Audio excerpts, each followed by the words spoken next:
My neighbor knocked on my door at 6 a.m., mascara down her face, keys already in her hand. Diane and I weren't close. We waved across driveways, exchanged pleasantries about the weather, but she was standing there shaking, saying her father had collapsed and she had no one else. Could I please watch Mia for just a few hours? 7 years old. Easy kid. She'd sleep most of the morning anyway. I said yes before I fully woke up. Diane hugged me hard, whispered thank you, and was gone before I could ask anything important, like whether the ex she never talked about was a concern, whether the restraining order she'd once mentioned in passing was still active, whether there was anything I should know. Mia was already awake, sitting at the kitchen table eating dry cereal. She had dark circles under her eyes like she hadn't slept. She looked up at me and said very quietly, "You're Ms. Karen from next door." I said yes. She said okay, then went back to her cereal.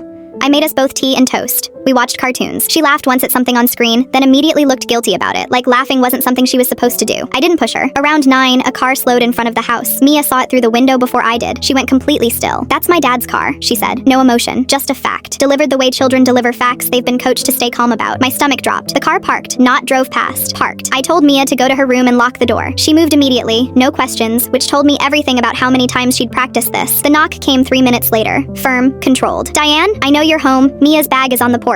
I didn't answer. I just want to see her. 5 minutes. Her grandfather's in the hospital. She deserves to know. I called Diane. Voicemail. I texted. No response. He knocked again. Longer this time. There's a car in the driveway I don't recognize. Who's in there with my daughter? I dialed 911 and told them the situation quietly, crouched in the hallway. The dispatcher told me to stay inside and not engage. Then I heard the side gate open. He was in the backyard. I ran to Mia's room and locked us both inside. She was sitting on her bed holding a stuffed rabbit to her chest, and she looked up at me and said, "He does this sometimes. Mom says don't open doors." "I'm not opening any doors," I told her. The handle of the back door rattled, then stopped. Then there were footsteps on the side of the house. He was circling. Mia said very quietly, "He broke Mom's wrist last year." She said she slipped, but I saw. My hands went cold.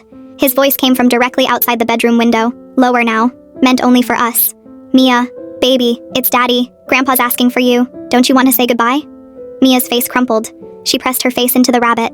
I sat beside her and put my arm around her and did not move.